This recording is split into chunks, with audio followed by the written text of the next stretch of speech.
Bom, boa noite, obrigado pelo convite de estar aqui dando essa palestra. Espero que não seja muito maçante para algumas pessoas. Eu estou colocando um monte de informação, vamos ver se eu consigo transmitir numa linguagem mais geral. Não é que eu vi que a gente tem um público bem eclético aqui, bem diferenciado, e vamos ver se eu consigo transmitir isso daí. A ideia é mais um bate-papo, mostrar algumas informações científicas que a equipe que trabalha comigo conseguiu levantar, e informações gerais sobre o bicho, sobre a história natural dele, né? Como que ele vive, e alguns hábitos importantes que ajudam a gente a entender melhor os problemas que eles enfrentam aqui na nossa cidade, principalmente. Tá? Bom, vou tentar mostrar vários aspectos da ecologia da espécie, né, como base para a gente entender as problemáticas envolvidas, e botar ele no contexto que a gente tem em relação às outras espécies que existem aqui no Brasil, né, na América do Sul inteira. Então a gente tem muitas espécies na região neotropical, que a gente chama, então toda a região aqui das Américas, América do Sul, América Central. Então a gente tem mais de 100 espécies de primatas, e entre essas espécies a gente tem o sauim. Então a gente tem várias espécies com vários hábitos diferenciados, né? Macacos maiores, como o macaco-aranha, macaco barrigudo, que tem uma exigência de alimentação bem maior do que os macacos menores, que são principalmente dessa família aqui, né? Que são os micos, né? Os micos, os sauins, né? Que a gente tem, várias, aqui no Brasil tem representantes de várias espécies, e dentro dos macacos, dentro dos primatas, seria a família mais bem representada, mais numerosa que existe. Então, uma confusão que ocorre, ainda hoje ocorre muito em Manaus, em relação ao sauim de coleira ser confundido com o mico-leão dourado. É da mesma família, são micos também, mas não tem nada a ver um com o outro, né? Os micos-leões estão todos lá para baixo, para o sudeste, sul do nordeste, né? Sul da Bahia. Tá? E os outros sauins, né? Estão todos na região amazônica. Os sauins são do gênero saguinos. E tem os micos, aqueles micos pequenininhos, mico-estrela, tal, que são talvez os mais famosos, né? Que tem no Rio de Janeiro introduzido, e tem no Nordeste quase todo, tem várias espécies, que é aquele do Rio, né? Do filminho lá, da animação que fizeram, tem os miquinhos lá, que são os bandidinhos lá do morro, lá são esses bichinhos que são os micos, né? Que naquele caso são os calitrix, e os da Amazônia são chamados de mico mesmo, né? Então o sauim de coleira está no meio dessa família aí, bem grande, bem representada. Então como que é o bichinho? Eu acho que todo mundo já viu, já conhece, né? Mas por incrível que pareça, em Manaus, a gente fez uma pesquisa uns anos atrás, a gente viu que metade da população não conhece direito o sauim de coleira. E pelo menos 1/4 da população das pessoas de Manaus não fazia a mínima ideia do que era o sauim de coleira, né? Então nem tinha visto nenhum desses bichos, né? Bom, o que caracteriza principalmente? É um bicho pequenininho, máximo meio quilo, um pouquinho mais de meio quilo, os adultos grandes, né?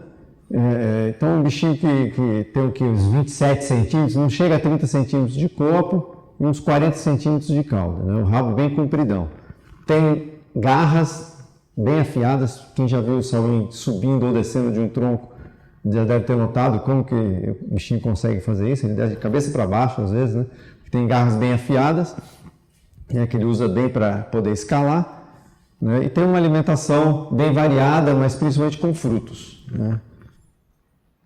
Bom, então ele se alimenta bastante de frutos, mas também está o tempo todo procurando algum inseto, algum bichinho para comer, né? E esse tipo de alimentação varia muito ao longo do ano, nas florestas, né, principalmente. Mesmo aqui na nossa região, que a gente não tem uma estação seca muito prolongada, mas isso reflete uma variação grande na mudança, né, do que tem disponível para eles comerem no meio da floresta, né? Bom, outros problemas que podem ter, que os macacos enfrentam na natureza, normalmente, né, além da alimentação ser uma variação grande ao longo do ano, tem um outro problema que vem afetando em geral os primatas, né, e também os salins, que é a perda de habitat, ou seja, o desmatamento, no caso que eles vivem na floresta, né, ou a fragmentação. Então, muitas vezes, quando se desmata algum trecho de floresta, às vezes se separam pedaços menores, às vezes sem querer, né, vai se desmatando e tal, e vai se fragmentando, a floresta vai se dividindo em pedaços pequenos, é o que vai sobrando, né? E esse isolamento dessas florestas tem uma série de problemas, né? Simplesmente de isolar populações. Então, às vezes uma família ou mais famílias de salins ficam totalmente isoladas nessas ilhotas, né, de floresta. A floresta, a vegetação sofre alterações porque tem o que a gente chama de efeito de borda. Então, nas beiradas da floresta, como ali tem um trecho que era contínuo, agora tem uma beirada exposta na luz e tudo mais, altera as espécies de plantas que vão viver ali. Em função dessa quantidade de luz, o calor, a umidade vai ser alterada, né? Então isso a gente chama de efeito de borda. E mudando o tipo de vegetação, vários animais sofrem com isso. Então, às vezes, alimentos que eles tinham antes deixam de ter. Outras espécies se beneficiam com isso. Então, geralmente, quando a gente tem fragmentação, desmatamento com fragmentação, os macacos grandes geralmente desaparecem. Ou por falta de alimento adequado, ou muitas vezes por também acesso a caçadores, né, que vão entrar na área e tal, e que visam mais esses macacos maiores, né? E nesse caso, quem às vezes se aproveita um pouco da situação são esses macaquinhos menores, esses micos, esses macacos dos primatas dessa família da Callitrichidae, são espécies muito oportunistas, muitas vezes. Então, eles aproveitam essa situação, como tem tamanho menor, tem uma exigência um pouco menor de volume de alimento, né, e tipo de alimento. São bem versáteis porque comem muito inseto, o inseto geralmente tem em tudo quanto é canto. Então, eles conseguem sobreviver mais nesses lugares mais alterados, né? Então, eles são uma família bem conhecida por usar bastante esse tipo de ambiente. E aí falam que são oportunistas, até mesmo tem gente que acredita que eles preferem esse tipo de ambiente alterado. Na verdade, isso não foi comprovado mesmo, que eles prefiram esse tipo de ambiente, mas que eles ocorrem e eles aproveitam esses ambientes, isso é verdade, né? Mas mesmo assim, tem representantes da família que estão ameaçados de extinção. Então, quer dizer, isso tem limites, né, o quanto que eles conseguem aproveitar esses espaços alterados, e provavelmente tem limites em relação à degradação desses ambientes também, né? Tanto que tem o salmão de coleira, o mico-leão dourado e os outros micos-leões, vários deles ameaçados de extinção. Então, provavelmente em função de problemas desse tipo, né? Com perda de hábitat e essa fragmentação de hábitat que aumenta a chance de eles sumirem no local, né? Bom, aqui as características principais, né? Eles vivem em grupos, nossa espécie, né? O salmão de coleira, eles vivem em grupos de 2 a 12 ou 13 indivíduos, né? O máximo que a gente já viu foi de 13 indivíduos, né? Tem um grande potencial reprodutivo, mas são animais bastante arredios, em alguns lugares são muito mansos, né? Então é sempre uma incógnita o que a gente vai encontrar quando a gente vai nos fragmentos ou em outras áreas, né? Às vezes são grupos que demoram meses para ficarem acostumados com a gente, e em outros lugares a gente chega e eles já são extremamente mansos, né? Aí tem a Suelen aqui que é prova disso. Tem um grupo vizinho da casa dela que o bicho vem comer na mão, né? Mas outros lugares geralmente são bem arredios, né? Os bichos são bem estressados. Isso talvez seja um problema. Quem mantém esses bichos em cativeiro, os criadores, os zoológicos da Europa, por exemplo, que são em maior número, né, do que no Brasil, por incrível que pareça, e Estados Unidos, sempre comentam que é a pior espécie para se manter em cativeiro em função do estresse do animal. Então eles ficam muito estressados de estarem presos, ficam estressados de serem manuseados, estão sempre doentes em função disso. Então é muito fácil de morrer em cativeiro. E na natureza a gente vê algo semelhante também, que é um bicho não é muito fácil de se lidar, não, né? São extremamente territoriais também, e tem uma distribuição geográfica que chama atenção. Para uma espécie amazônica, é uma distribuição geográfica muito restrita. Aí vamos desmistificar uma coisa aqui que espalhou e que virou verdade, de que ele só ocorre em Manaus. Isso não é verdade, ele não ocorre só em Manaus, mas eu diria que ele ocorre na região de Manaus, nas redondezas de Manaus. Então, na cidade de Manaus, aqui nessa imagem a gente vê a cidade, essa parte rosada aqui, né? Dá para ver a reserva Duque, aquele quadradinho, né? Então vai um pouco mais ao norte, a partir dali passa a ser outra espécie e ele não ocorre mais. Chega até o rio Cuieiras, que dá talvez uns 40 quilômetros da cidade. E para o leste, ele entra para o município de Rio Preto da Eva e parte do município de Taquatiara. Nenhum dos três municípios ele ocorre no município inteiro, mas não é só Manaus, né? Antigamente ele era avistado ao leste do Rio Urubu, então chegava até a cidade mesmo de Taquatiara. Hoje em dia a gente não tem visto mais. A gente não sabe se ele realmente foi extinto naquela região, mas a gente não tem observado. Obviamente é um lugar que a gente anda menos, então tem menos chance de a gente encontrar. Mas todo o esforço que a gente fez para encontrar o bicho naquela região, a gente não encontrou. Então você acredita que ele vem sofrendo uma pressão que talvez o homem, nesse caso, pelo menos não tem culpa nenhuma, que é de uma outra espécie que vem avançando e ocupando o espaço que antes era dele, né? Em função dessa diminuição do território, da distribuição geográfica da espécie, ele foi colocado, e as ameaças que ele sofre, ele foi colocado na lista de espécies ameaçadas, internacional e brasileira também. Na lista internacional, durante muito tempo, ficou como criticamente em perigo, que seria um alto grau de perigo, né, dentro da lista de ameaçados de extinção. E na lista brasileira também, na última versão, passou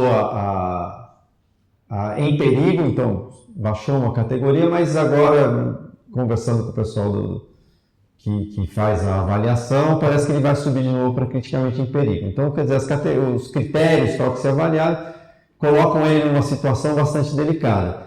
E um dos motivos é isso. Quase todas as espécies amazônicas de primatas, né, têm uma distribuição bastante ampla. E essa espécie tem um azar de ter uma distribuição restrita, justamente na maior cidade e que tem o maior crescimento populacional da Amazônia. Então, quer dizer, coincide com toda a região de expansão de Manaus e Taquatiara, né? Por sorte, tem algumas áreas relativamente bem protegidas aí no meio, mas, em geral, a expansão de Manaus é que vem causando um grande problema para essa espécie, né? Por essa coincidência de distribuição. Porque a cidade crescendo também acaba influenciando toda a região rural em volta da cidade, para a produção agrícola, né? Criação de gado, mas principalmente produção agrícola, né? Então isso tudo causa um problema sério para a espécie.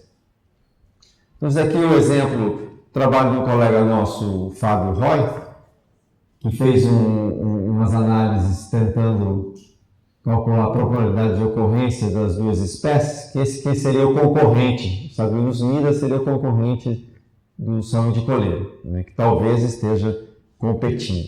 Como disse, a gente não tem certeza dessa competição, se é uma competição mesmo, mas tudo indica que tem alguma competição em função da baixa probabilidade deles ocorrerem no mesmo local.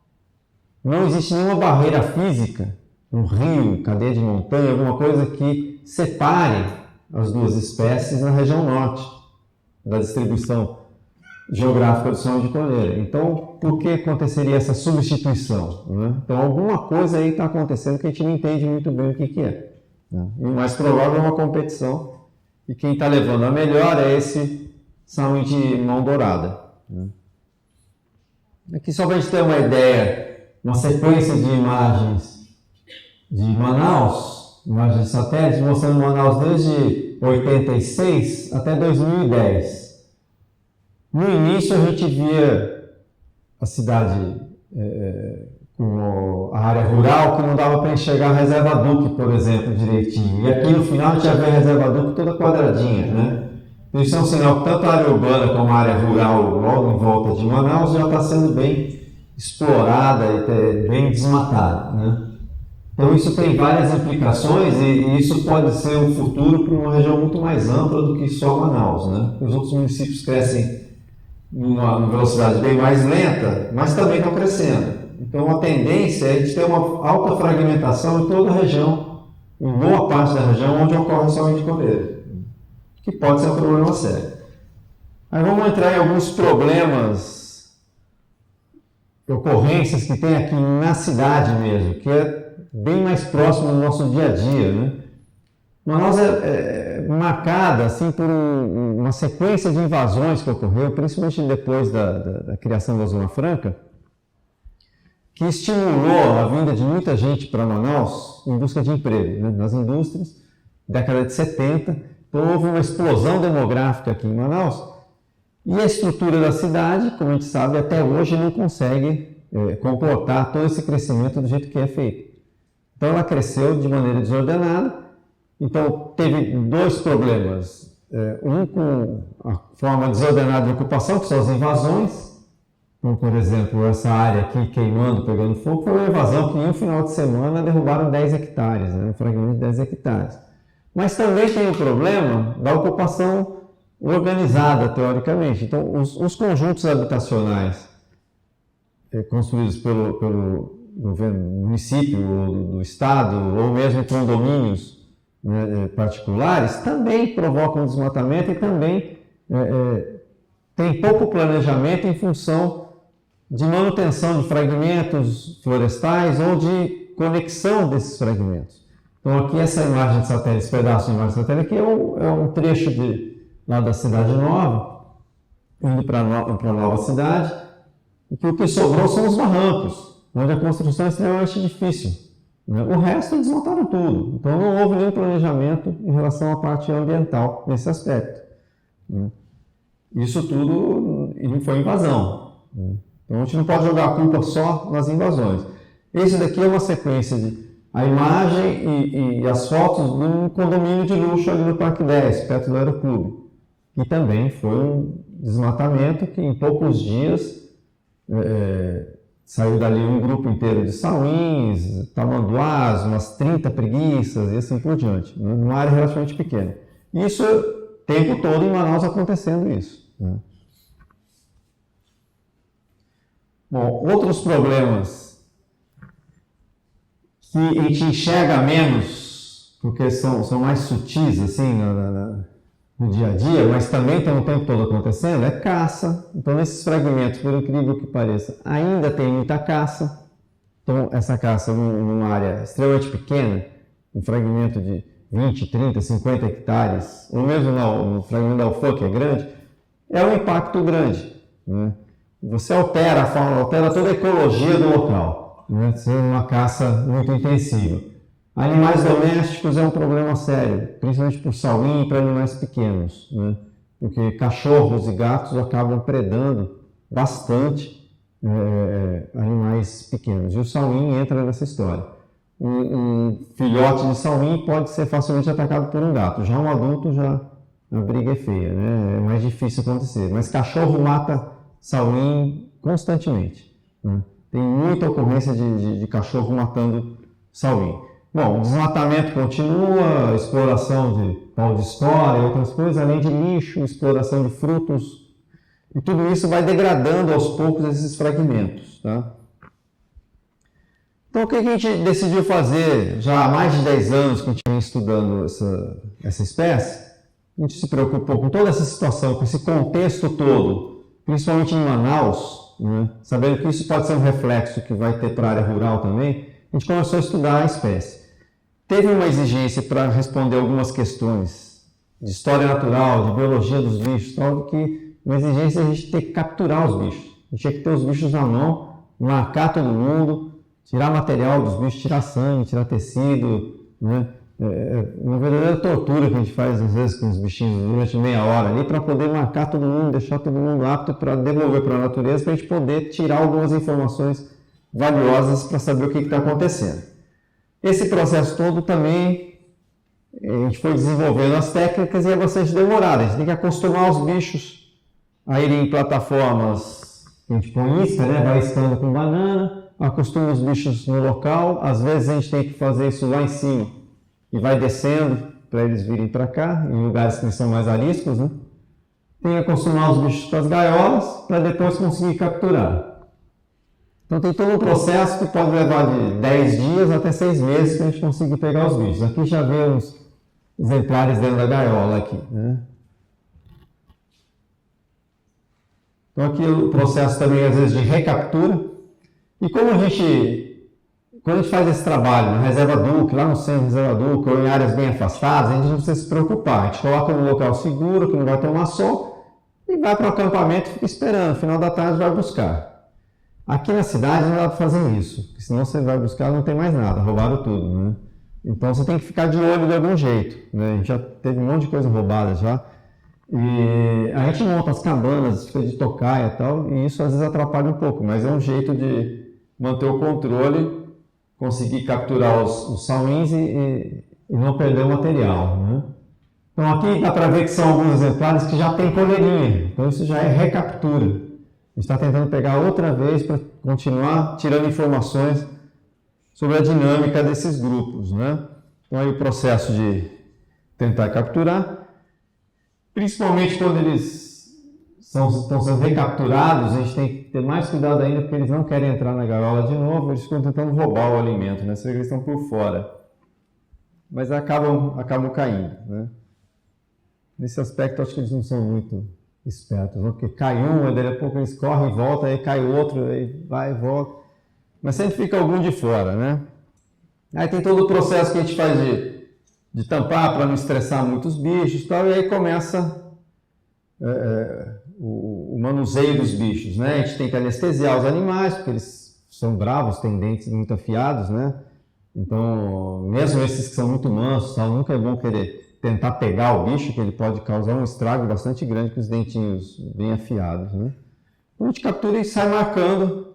Uma vez que está anestesiado, a gente tem ali alguns minutos para trabalhar. A gente faz vários tipos de marca, e uma delas é com microchip, então é subcutâneo, não fica marca nenhuma no bicho e é permanente.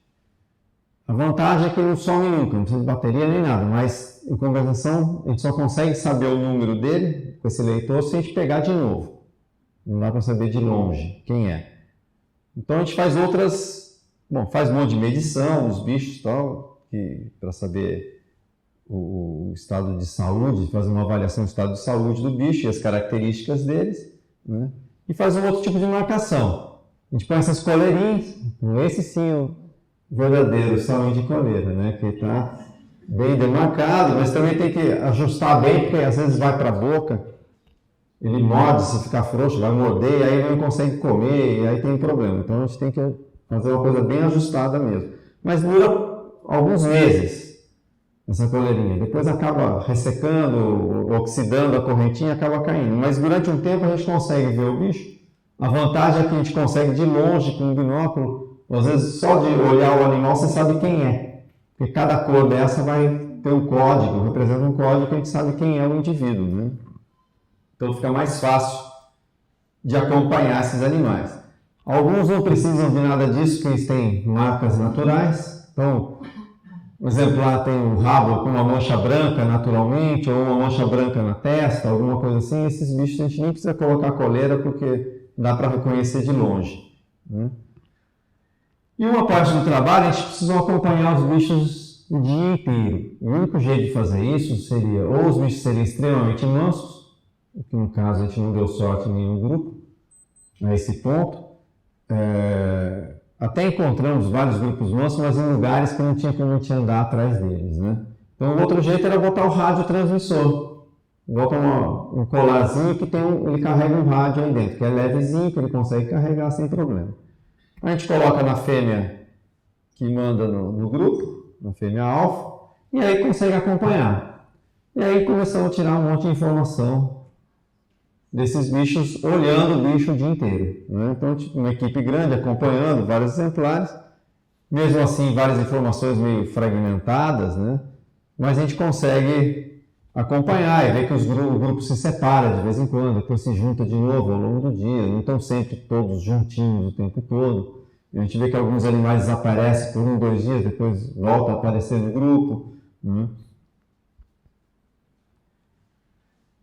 A gente acompanhou essa questão das brigas. A gente viu que internamente, raramente tem briga dentro daquela família, dentro daquele grupo. A gente viu pouquíssimas brigas em mais de 10 anos. Em compensação, os vizinhos, eles brigam muito, são muito territoriais.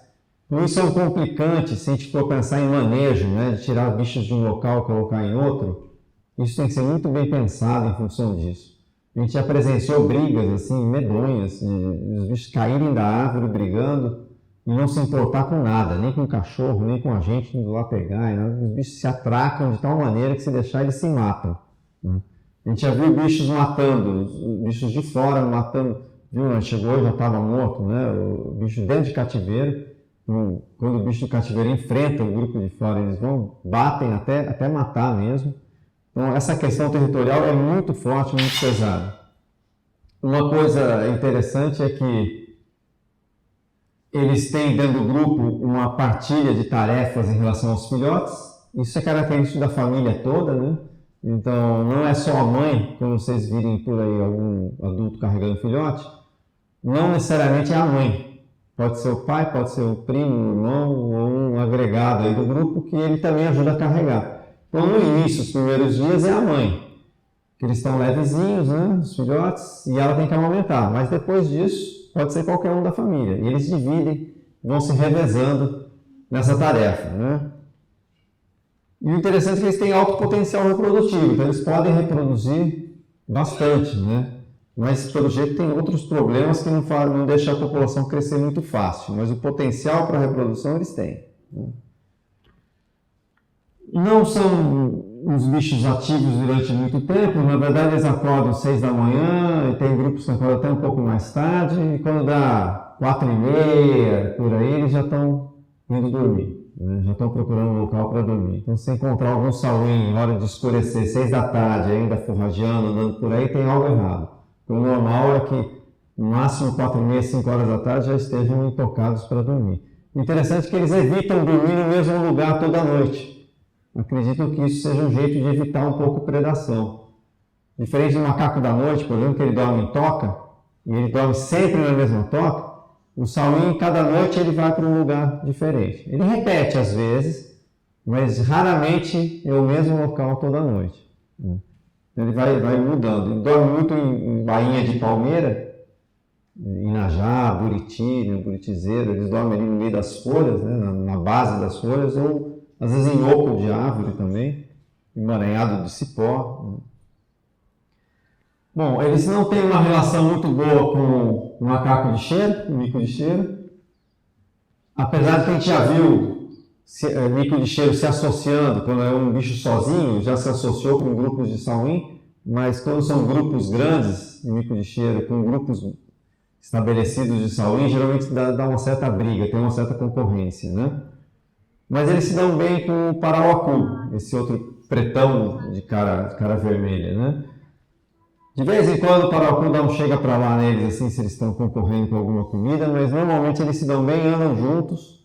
Parece que até um ajuda o outro em relação a... talvez o parauacu acaba espantando insetos e tal, que o sauim acaba se aproveitando disso. Né? Então, na mata a gente encontra eles andando juntos durante bastante tempo. Né? Como eu falei, a fonte principal de alimento deles são os frutos. Então, eles estão o dia inteiro atrás de fruto. Né? Mas também, onde eles param, onde eles têm chance, eles pegam algum inseto. Vários invertebrados, mas principalmente insetos. Né? Quando tem chance, eles pegam ovos de passarinhos, filhotes de passarinho. Eu suspeito que até adultos de alguns passarinhos eles comam também, se tiver chance, né, se der bobeira. A gente já viu também comendo lagartixas, né, sapinhos. E eles comem, então exploram também um recurso que é interessante, que eles usam a seiva de algumas plantas como alimento. Eles bebem aquilo ali. Os micos lá do Nordeste, eles têm uma dentição especializada para isso. Então eles vão no cajueiro, por exemplo, ou árvores parentes do cajueiro, fazem um buraquinho e aquilo ali passa a soltar um exudato que eles comem. Aí eles passam aí sempre naquele local. O sauim não tem isso. Então a gente pensava assim, bom, eles usam buracos que existem, que algum outro bicho faz, eles vão lá e consomem.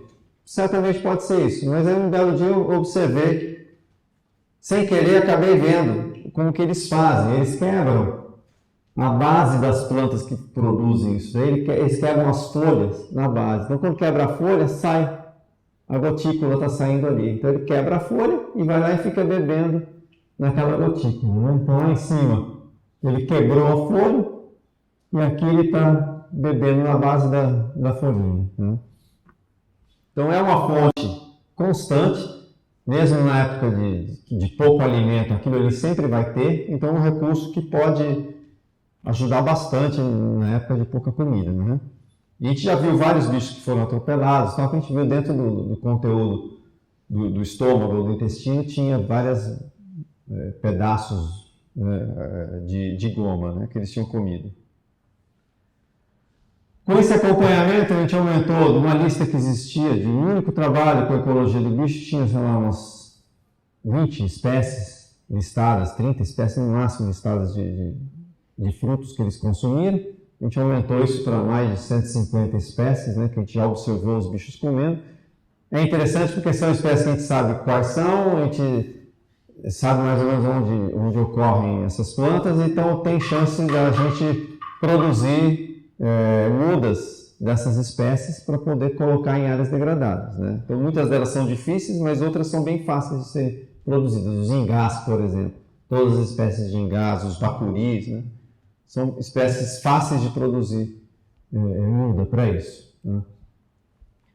Bom, os grupos, como eu falei, variam. A gente vê indivíduos solitários às vezes, e aí quando formam grupos pode ser desde 2 indivíduos até 13 indivíduos. Mas em geral, fica nessa faixa de entre 6 e 8 indivíduos, né? É o mais comum a gente ver.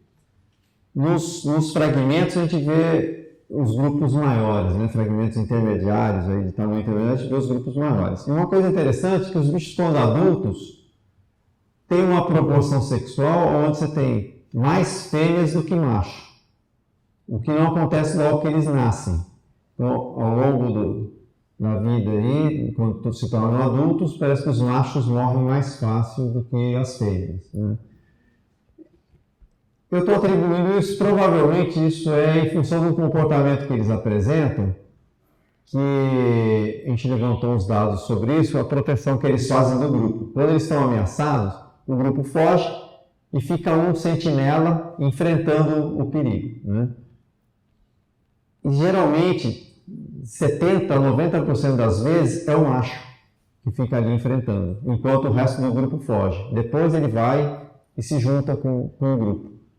Mas essa situação dele ficar desviando a atenção do perigo, né, do potencial perigo para o grupo fugir, provavelmente faz com que o macho tenha mais problemas, né, acabe sendo vítima de predadores ou de qualquer outro acidente mais fácil do que as fêmeas, né? Talvez isso explique um pouco essa questão de ter mais fêmeas do que macho.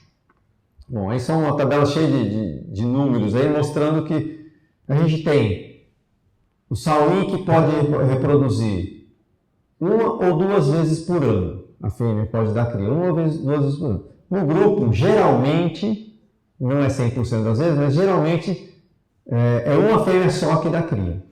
A fêmea dominante é que vai reproduzir. Quando ela parar de ser dominante, aí outra fêmea começa a reproduzir.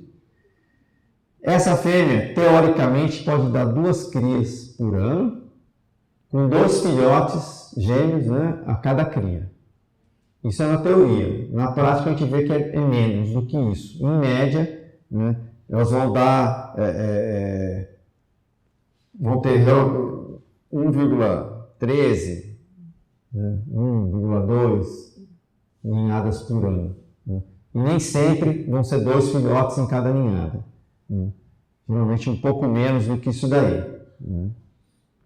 E a sobrevivência não é de 100%, né? Em torno de 60% e alguma coisa por cento de sobrevivência desses filhotes no primeiro ano, que é quando a gente tem mais informação mais segura para dizer isso daí. A partir do terceiro ano, principalmente, começa a ficar mais difícil, porque o filhotinho já começa a se misturar com os adultos, a gente já não consegue identificar quem é quem e saber se é o mesmo indivíduo ou não, né? Os nascimentos. Dos registros, todos os nascimentos que a gente viu, é interessante que acompanha mais ou menos a época de chuva, o início das chuvas até o meado da estação chuvosa. Então essa linha é a quantidade de chuvas ao longo do ano, né, a cada mês, ao longo do ano. E as barras são os nascimentos, a quantidade de nascimentos que a gente viu nos grupos que a gente acompanhava todo mês durante vários anos. Então a gente vê que os nascimentos ocorrem principalmente na época de chuvas. Na época de chuvas você tem mais frutos, tem mais insetos, né? Então você tem mais comida para a fêmea ficar forte e para alimentar esses filhotinhos. E os que nascem na época seca, rapidinho vão estar mais ou menos crescidos e já vão ter o alimento que vai entrar nessa estação chuvosa, né? Desses problemas urbanos, em relação à mortalidade dos bichos. Esses dados de mortalidade são muito difíceis de a gente conseguir. Então, mesmo acompanhando o grupo, quando tem nascimento, é relativamente fácil de a gente perceber, porque dali a alguns dias eles vão estar carregando os filhotes. Mas quando some algum bicho no grupo, a gente não sabe o que aconteceu. A gente sabe que sumiu. Agora, se ele morreu, ou se ele foi embora para outro grupo, não tem como a gente saber. A gente soube de um ou outro caso. E de um ou outro caso que a gente presenciou a morte natural também de alguns indivíduos, onde eles, bicho que a gente estava tudo marcado, a gente acompanhando, e encontramos o bicho no chão, morto, ou moribundo, e morreu com a gente. Mas isso é muito raro, então morte natural é difícil a gente dar um número para isso, né? Quantificar isso daí. No entanto, no fragmento da UFAM, que envolve ali um pedaço da Ubra, o Acariquara, né, e um outro terreno nos fundos da UFAM, a gente tem um controle maior, porque além da nossa equipe estar lá o tempo todo, eu mesmo moro no Acariquara, tem os vizinhos que ajudam, que também trabalham com animais, todo mundo conhece o projeto, né? Então as informações, mesmo quando a gente não está no campo, acabam chegando para a gente. Então a gente monitora, por exemplo, os atropelamentos lá há muitos anos, desde 1993. A gente tem informação dos atropelamentos. Então a gente tem uma ideia mais ou menos precisa do que acontece lá. E a gente sabe que a quantidade de atropelamentos é gigantesca em relação ao tamanho da população que a gente tem lá, né? Outro problema são ataques de cachorro. A gente conseguiu levantar várias informações do número de acidentes que tem. Isso só em um fragmento. Certo que é um fragmento grande, mas é um local só. Então a gente imagina que isso acontece em todas as partes da cidade onde tem algum fragmento com sauim. Não tem por que ser diferente, né? E tem bicho que morre por encostar na fiação, né? E às vezes com baladeira. Então a gente sempre ouve essas histórias e pelo menos um caso a gente presenciou. Então só para a gente ter uma ideia do que vem acontecendo, com o crescimento da UFAM também, o número de alunos aumentando, né? A universidade crescendo, aumentou o fluxo de veículos. Então a gente tem, em média, mais de 5.000 veículos circulando naquela estradinha todos os dias. Então os atropelamentos vieram aumentando e não tem nenhum sinal de que vai diminuir isso daí, né? Então, ao longo dos anos veio aumentando e para uma população de mais ou menos 130 bichos naquele fragmento, se a gente juntar os atropelamentos do campus, que eu junto com do Acariquara também, que tem uma certa contribuição, é uma porcentagem alta em relação à população, né? Se morrer 10 indivíduos por ano atropelado, é uma morte meio besta, né? Para uma população de 130 bichos, né? Então é uma coisa que teoricamente poderia ser evitada, né? Então, só para a gente ter ideia da estrada, né? Da UFAM, onde ocorrem as principais mortes por atropelamento, são mais ou menos 5 quilômetros só de estrada que tem aí dentro, né? E tem tudo isso de atropelamento. Então, qualquer outro local, e mesmo que estradas vizinhas ao fragmento e não que cortem fragmentos, também tem casos de atropelamento. Eles tentam, às vezes, atravessar e ir para quintais de algumas casas ou ir para outros fragmentos distantes e aí acabam se aventurando em lugares ou em ruas movimentadas e acabam sendo atropelados, né? Os casos de atropelamentos, filhotes adultos, às vezes morre a mãe com o filhote, né? A gente que não gosta dessa foto, que é meio chocante. Isso aqui lá no Acariquara, um animal também que foi se alimentar ali por perto, acabou encostando nos fios. Vários lugares, na UFAM, por exemplo, a gente já não tem mais esse problema na maior parte do trecho dentro da UFAM, porque mudou o tipo de fiação, então dificulta um pouco o choque, porque são fios encapados, né? Mas ainda é um problema também que dificulta, porque se a vegetação chega perto, nesses lugares que a fiação é desse jeito, meio que um incentivo para o animal se aventurar, né? Em alguns lugares a gente sabe que eles atravessam, quando tem fio de telefone ou fio encapado, eles atravessam pelo fio, né? Então alguns vão tentar fazer isso em fios de alta tensão e acabam morrendo, né? Ou se machucam muito, né? Tem alguns casos de animais que atravessam de um lugar para o outro, né? Eventos de migração, e aqui o que estava falando, o bicho atravessando no fio. Então, um fio encapado, a gente vê a invasão lá no fundo, e o bicho atravessando. Ele atravessou para poder ir num amoeiro para comer do outro lado da rua. E o fragmento fica, ele está voltando para o fragmento. E outros atravessando em cima de telhados e tudo mais. Aquele mapinha lá são lugares onde a gente detectou migração, dispersão, vamos dizer assim, né? Não é uma migração, é uma dispersão dos bichos. Então saíram de algum lugar, alguns a gente sabe de onde eles saíram, até o local que a gente detectou. Outros a gente não sabe de onde veio, a gente só sabe que apareceu ali de alguma maneira, né? Em lugares que, às vezes, o quintal de uma casa, vivendo 2 meses no quintal de uma casa, o morador falou, olha, esse bicho não estava aqui antes, apareceu do nada. Então a gente deduz que veio do fragmento mais próximo, mas seja como for, tem trechos que eles atravessam que são bastante inóspitos, assim. Eles vão de quintal em quintal, né? Às vezes é puro cimento, né? Isso são os riscos que a gente conseguiu fazer confirmados. Outros a gente tem notícia que a gente chegou lá, mas a gente não conseguiu achar mais o bicho. Então a gente não sabe o que aconteceu. Não dá para confirmar. E aí o problema da fragmentação. Então se esse bicho consegue viver em fragmentos e atravessar às vezes trechos de cidade, então será que é mesmo um problema isso daí? Bom, a gente tentou entender um pouco o que acontece quando a gente fragmenta a cidade. A parte genética a gente ainda está trabalhando nesses dados, que a gente tem uma infinidade de informação, a gente ainda não conseguiu mexer nisso daí. Na parte demográfica, o que a gente começou a entender é que, vamos dizer, o que a gente não entendeu ainda. Então, tem um colega nosso aqui, o Luiz, que a gente está tentando elaborar um trabalho para tentar entender quanto que eles conseguem atravessar de um lugar para o outro realmente, mesmo sendo cidade. Mas a gente não sabe quanto tempo eles duram nos fragmentos menores, né? E quanto tempo eles duram, talvez, nos maiores, né? Se eles conseguem ter uma conexão por quintais ou não, né? Porque eu já presenciei fragmentos que antes não tinham SAWIN, que a gente fez levantamento intensivo e não achamos nada, e depois de muitos anos a gente volta e tem. Então ele está vindo de algum outro lugar, né? Atravessou um trecho da cidade. E outros lugares, obviamente, que tinha SAWIN e não tem mais, acabaram desaparecendo, morrendo, né? Provavelmente, né? Então, o que a gente tentou entender? O que acontece com essas populações? Qual a relação que elas têm com a fragmentação? O máximo que a gente conseguiu, como não foi um experimento, que a gente montou o experimento, né? A gente trabalhou com os fragmentos que tinha disponíveis aí, o que a gente conseguiu enxergar simplesmente é que a densidade diminui à medida que aumenta o tamanho do fragmento. Ou seja, áreas muito grandes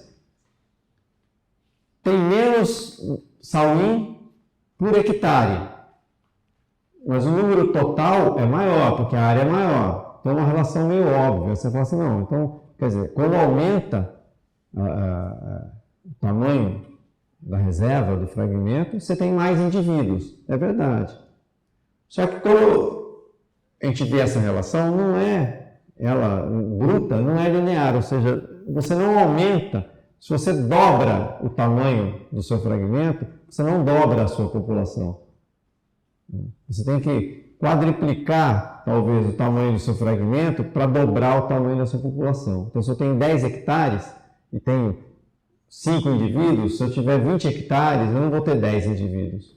Eu vou ter talvez 6 ou 7 no máximo, né? Então, isso para a gente planejar as unidades de conservação, novas reservas e tudo mais, é importante a gente entender isso. A gente não pode achar que se eu tenho 100 hectares eu tenho uma quantidade, então eu vou fazer uma reserva de 1000 hectares e vou ter 10 vezes mais. Que não é verdade, né? Por que na floresta primária, contínua, a gente tem menos bicho? Não sei. Eu suspeito que tem uma certa competição com outros primatas, que comem frutos verdes, ou até mesmo frutos maduros, né? Então deixa menos disponível comida para esses bichos ali nessas florestas primárias. Talvez seja isso, né? Aí os lugares que a gente acompanhou com rádio colar. Então como a gente faz? Botamos, né, que eu mostrei a foto anterior, o bicho com um radinho no pescoço. Aquilo ali emite um sinal durante alguns meses. Sinal de rádio que a gente só consegue ouvir com um aparelhinho receptor. Então a gente bota esse aparelhinho na cintura, conecta numa antena e sai atrás desse sinal. A gente fica ouvindo lá o barulhinho. Pip, pip, pip. E aí, onde está mais forte é a direção que está. Então a gente vai até encontrar em que direção está o bicho e localiza. E aí com isso a gente registra, ele está aqui agora. Dali a pouco ele vai, se desloca, vai para outro lugar, ele está aqui agora. E com isso a gente vai fazendo um mapeamento por todos os lugares que ele anda e todos os lugares que ele fica mais tempo e começa a entender qual é a rotina do bicho no dia a dia. Então, para várias áreas a gente acabou fazendo um mapeamento, entendendo qual a área que eles usam ao longo do ano. A gente entendeu que eles usam diferentes áreas ao longo do ano, eles vão mudando, né? Então, isso aqui para a gente entender, a gente sobrepôs com as imagens de satélite. Então, cada quadradinho desse é 50 por 50 metros. Então, a gente fez um monte de trilha para facilitar o nosso deslocamento e ficaram células desse tamanho. Então, cada vez que o bicho estava dentro de um quadradinho desse, a gente registrava que ele estava lá presente. E com isso a gente vai vendo o número de vezes que ele estava dentro de cada quadrado. Então, quanto mais escuro o quadrado, significa que ele usou mais aquele espaço. Ele ficou mais tempo ali dentro, tá? Ao longo daquela amostragem que a gente está fazendo. A gente vê que sempre tem algumas áreas meio preferenciais. Algumas mais perto da borda, em alguns lugares, e outras mais centrais. Isso ao longo de um ano, e a gente viu que varia muito. Na Reserva Duque, por exemplo, chega a ser mais de 100 hectares a área de uso desse bicho ao longo do ano. Enquanto que ali perto do Acariquara, do Conjunto Acariquara, dentro da UFAM, chegou no máximo 25 hectares ao longo de um ano inteiro. Então muda muito de um lugar para o outro.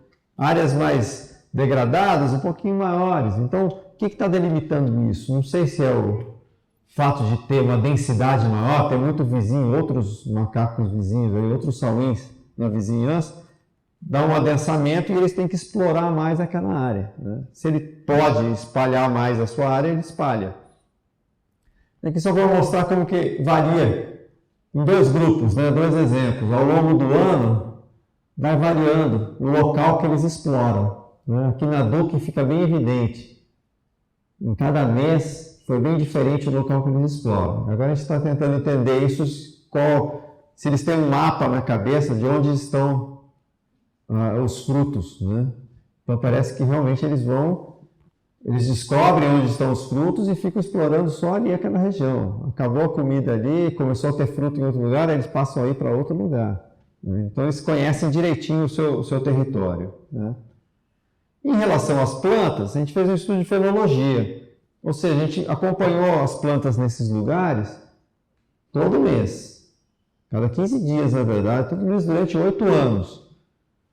E aí a gente tinha trilhas permanentes e cada árvore recebia a visita lá toda, 2 vezes por mês, né? Com isso a gente viu que a produção de fruto, nesses gráficos aqui, lá em cima é a quantidade de árvores produzindo fruto, a gente viu que aumenta, diminui, aumenta, diminui. Quando aumenta é a época de chuva, quando diminui é a estação seca. Então tem essa sazonalidade que se repetiu ao longo de todo o estudo. E aqui, a sazonalidade não só na quantidade de árvores frutificando, mas também na diversidade. Então o número de espécies também aumenta muito. Não quer dizer que na época de chuva o sauim tem mais opções. Além de ter mais fruto, ele tem mais opção para escolher que fruta ele quer, né? Aí eu separei só as espécies que eles comem, né? o padrão é o mesmo, continua acontecendo a mesma coisa, né? Eles têm mais opções na época de chuva do que na época de seca. O interessante é que me chamou a atenção que, olha aqui, esse vermelho, a linha vermelha, é na reserva Duque, que seria o exemplo de floresta mais bem preservada do que a gente estudou. E a quantidade de frutos é menor de qualquer outro lugar aí que a gente estudou. Mesmo essas capoeiras bem feias, né? Aquela mata ali do SESI, que é cheia de tiririca e tal, produz mais fruto para esses bichos do que a reserva Duque, por hectare, né? Agora, eu não sei a qualidade, né? Se esses frutos de capoeira têm a mesma qualidade nutritiva, né? Nutricional, do que os frutos da floresta primária. Uma coisa que ainda tem que refinar é entender a relação. Se tem mais fruto, a gente espera que então o bicho está mais gordo, né? Para os lugares de capoeira eu encontrei isso. Quanto mais fruto, maior o peso dos bichos. Em 6 meses eles dão uma emagrecida. Mas para as outras áreas eu não encontrei essa relação, não consegui achar isso. Então eu estou achando que tem muito mais coisas aí envolvidas, como hierarquia. Então, se existe uma hierarquia forte dentro do grupo, para a reprodução, deve existir para outras coisas, inclusive alimentação. Então, é provável que, dependendo do status social dentro do grupo, isso vai afetar o quanto que o bicho consegue comer, forragear nas épocas difíceis, né?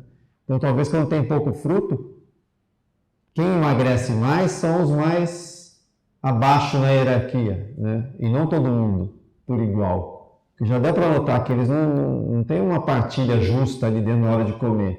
Tem uns que chegam dominando um pouco o pedaço, chega lá, come primeiro, e outros só depois é que chegam para comer. Então, talvez a gente tenha que levar isso em conta para entender melhor o quanto que afeta essa quantidade de frutos disponíveis. Bom, e um último trabalho que a gente fez foi tentar, usando um programa que avalia a probabilidade de extinção, um programa computacional que chama Vortex, a gente pegou e simulou a situação, usando todos esses dados que a gente levantou antes, né, de informação da biologia da espécie, a gente jogou nesse programa e ele faz uma simulação de em quanto tempo talvez essa espécie, nesse local, essa população esteja extinta. Qual a probabilidade de extinção dessa espécie? Então a gente simulou algumas situações, pegando alguns fragmentos como exemplo. Eu peguei e isolei a reserva Duque, imaginando que ela já estivesse isolada, que hoje ela ainda não está isolada. E peguei fragmentos de diferentes situações. O Parque Sumaúma, Francisca Mendes, que é sei lá, uns 11 hectares no máximo, a área do SESI e a área da UFAM, para fazer essas simulações, né? E aí, esse programa, ele é bem facinho de usar, mas ele exige um monte de informação que muitas vezes a gente não tem. O legal é que a gente acaba vendo o quanto que a gente não sabe do bicho, mas nem por isso ele deixa de rodar a simulação. Mas você tem que colocar uma informação baseada em alguma coisa, dar um chute, vamos dizer assim, que seja mais ou menos próximo da realidade, para você ter informação mais ou menos precisa. Então ele pede um monte de parâmetros, né? De quando que o bicho começa a reproduzir, qual a idade máxima que ele vive, proporção de machos e fêmeas, quantidade de nascimentos, qual a sobrevivência no primeiro ano, no segundo ano, no terceiro ano, a partir do terceiro ano, e assim por diante. Um monte de informação. Algumas delas a gente não tem. Por exemplo, mortalidade a partir do terceiro ano. A gente não sabe. Infelizmente, a gente não sabe. Então, a gente tem uma ideia em função dos bichos adultos que a gente marcou ao longo do tempo e que sumiram. Como eu falei, a gente não sabe se eles morreram ou se eles foram para outro lugar, né? Porque em alguns casos a gente pegou um ou outro exemplar, a gente marcou nesse local aqui, e depois de 4 anos a gente localizou num outro grupo a 3 quilômetros de distância. Quer dizer, a gente achou, ele morreu. Morreu nada, estava lá longe, né? Por outro lado, a gente já encontrou também bichos aqui, marcou aqui, 2 anos depois ele apareceu. 2 quilômetros longe, atropelado, morto. Então, também sabe, esse aí morreu, né? A gente tem certeza que morreu. Mas, então tem casos assim de migração. Então a gente dá um palpite sobre essas coisas, né? Mas a gente tem várias outras informações que a gente vai abastecendo o programa e aí acaba rodando isso daí. O que a gente tem com precisão, a gente colocou com precisão. Então, se a gente tem os dados para o FAM, por exemplo, mortalidade infantil, é bem preciso, é bem confiável, a gente colocou exatamente aquela informação, né? Bom, aí a gente vai colocando esses dados, né, de porcentagem de sobrevivência e tal, e a gente pode incluir ali dentro catástrofes, por exemplo, né?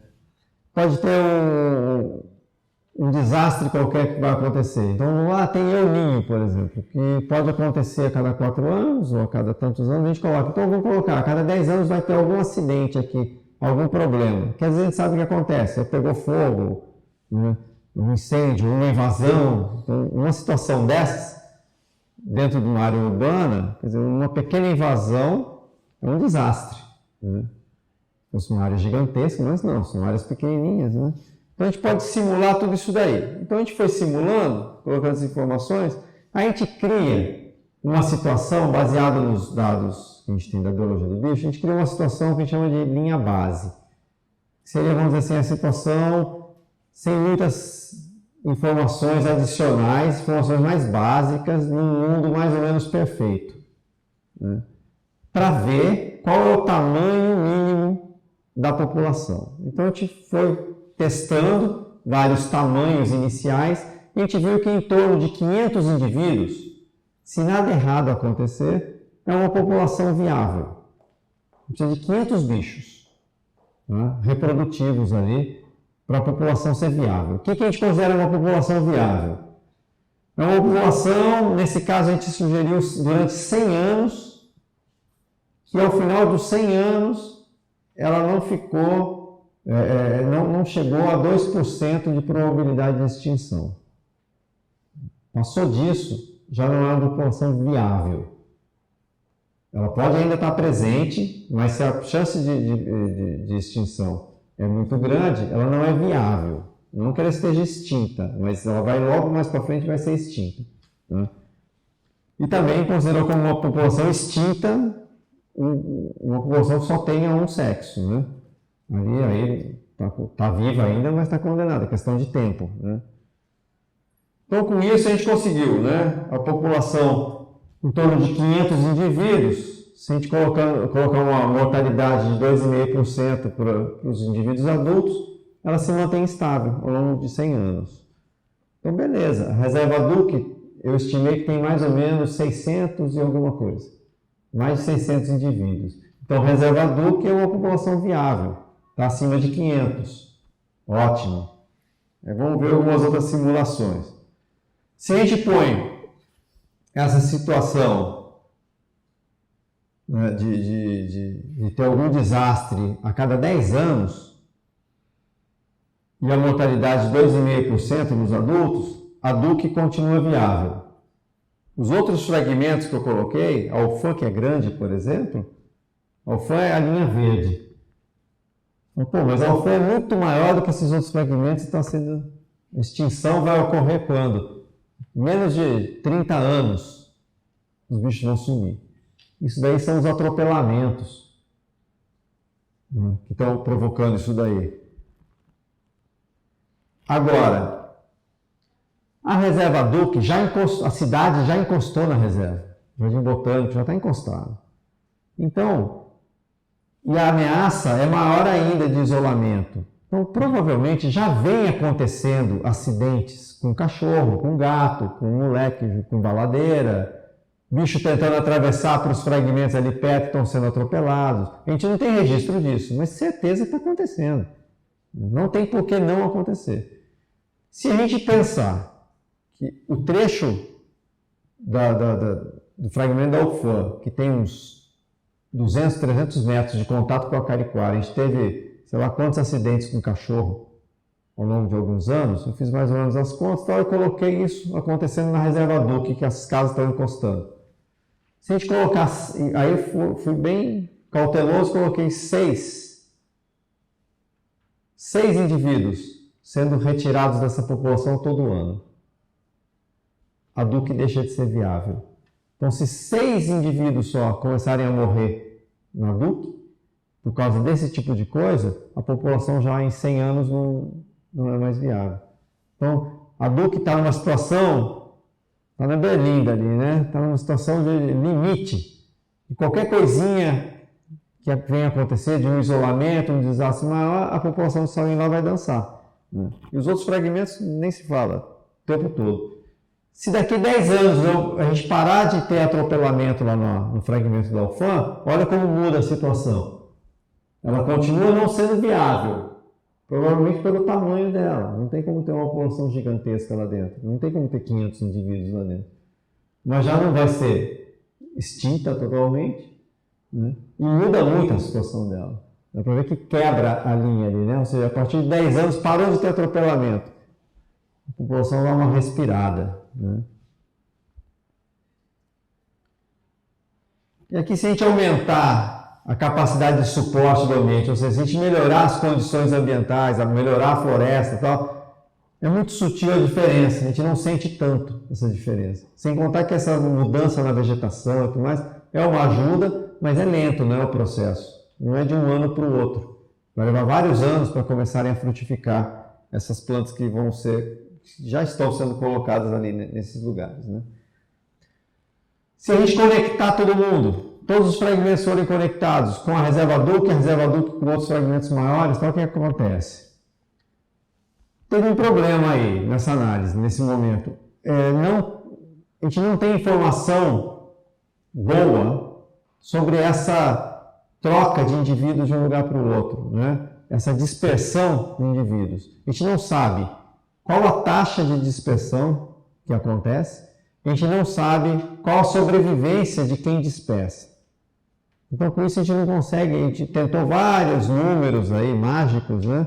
E não chegamos em nenhuma situação que a gente acredite de verdade o que acontece. Mas aí, nessa simulação, nesse caso, colocando aí que todo mundo que dispersar sobrevive e que só 10% de dispersão acontece, aqueles fragmentos pequenininhos mudaram totalmente a situação. Em compensação, estão levando a reserva DUC para o buraco, né?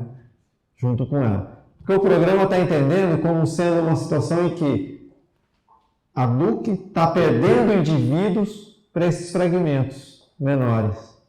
Não está funcionando a situação ainda, a gente não conseguiu simular de uma maneira que funcione como sendo tudo uma coisa só grande, um fragmentão grande. Então, na verdade, o que está se entendendo aí é que a DUC perde indivíduos para um fragmento pequeno, e nesse fragmento pequeno a coisa está condenada porque a população é muito pequena, né? Mas eu acho que é só questão de ajuste nesses números, nesses dados que a gente não tem.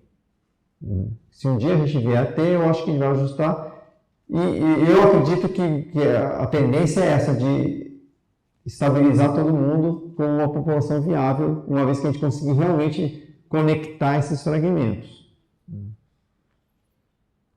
Bom, se esses fragmentos, nenhum deles são viáveis, ou seja, a população não é viável, mas calma lá, não é viável, então a gente não faz nada? Não. Não é viável se a gente não fizer nada. O programa diz que não é viável, que talvez a população vai se extinguir. Se eles conseguem atravessar trechos de cidade, alguma conexão tiver, vai acabar funcionando como uma metapopulação. Então eles vão receber indivíduos de vez em quando e a população vai surgir de novo, vai se manter. A gente ainda tem que entender isso. Vai demorar bastante, mas a gente tem que entender como funciona. Mas eu acho que não é viável se a gente não interferir. Então, nesses casos, eu acho que tem que ter uma interferência, melhorando a qualidade do ambiente, melhorando a conectividade e, se for o caso, manejando os animais. Então, trabalhar como se fosse um grande zoológico, né? E cada fragmento um grande recinto, um semi-cativeiro. Então, de repente, pega, maneja, controla. Aqui a situação está ruim, morreram todos os machos daqui. Então, pega um macho que está sobrando lá naquele grupo, coloca aqui com essas fêmeas, ou faz o contrário, né? E assim vai, né? É caro, é problemático, é difícil de fazer, mas é uma possibilidade para não deixar esses grupos se extinguirem, né? Mas eu vejo também esses fragmentos como um grande potencial para a educação ambiental, principalmente. Além de ser um laboratório para a gente pesquisar, continuar entendendo o bicho, é importante as pessoas. A gente fez uns trabalhinhos pequenos com isso, entrevistando pessoas que vivem perto dos fragmentos e pessoas que vivem em bairros que não têm fragmento. Foi gritante a diferença do nível de consciência ecológica e ambiental que a pessoa que tem contato com a floresta, que tem contato com os sauíns no seu quintal, em relação às pessoas que estão em bairros tipo Cachoeirinha, né? É muito diferente. Então as pessoas estão muito mais sensíveis. Então eu acho que esse contato é importante. As pessoas têm que conhecer, têm que simpatizar com o bicho.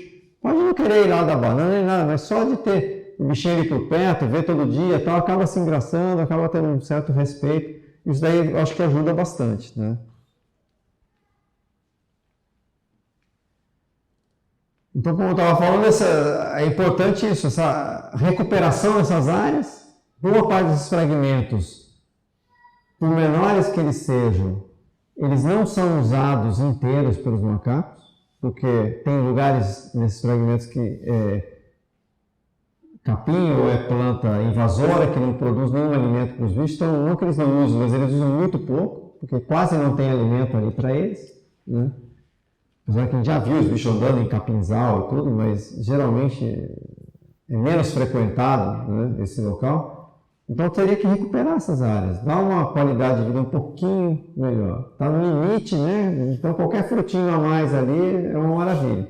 Em alguns lugares, apesar de sempre ter aquela recomendação de ser bitolado e pensar assim, não dê comida aos animais e tal, mas em alguns lugares eu acho que a suplementação correta, né, com frutos mesmo, então, talvez seja uma ajuda essencial para esses grupos que estão beirando ali a inanição, né, em algumas épocas do ano. Então uma ajuda aí com uma banana, uma goiabinha e tal, talvez ajude bem, né, esses bichos, esses grupos mais isolados, né.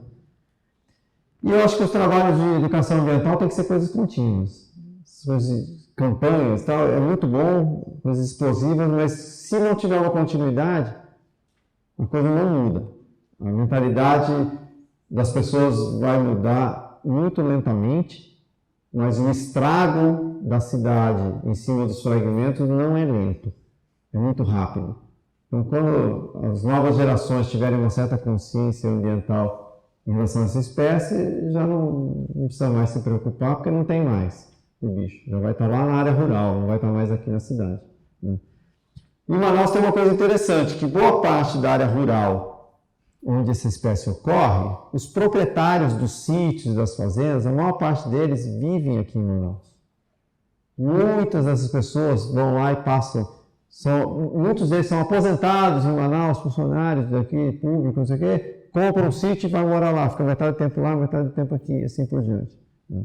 Então, quer dizer, tudo que a gente fizer aqui na cidade de conscientização vai ter algum reflexo lá na zona rural também, né, de maneira importante. Então, lá no FAN a gente tem viveiros de muda voltado principalmente para isso, para produzir espécies que vão ajudar na recuperação de áreas degradadas, muitas espécies que os sauíns comem, muitas que eles não comem, mas que vão ajudar na composição da floresta, né, como um todo. E o foco principal é isso mesmo, produzir para esse tipo de atividade, né? Uma coisa importante é a gente estudar, uma coisa que o trabalho que o Luiz agora está fazendo com as imagens de satélite, visualizando corredores e tudo mais, é uma coisa super importante, porque é uma visão que pouca gente teve um tempo atrás e que ainda hoje tem, é de pegar de vez em quando e olhar a cidade de cima.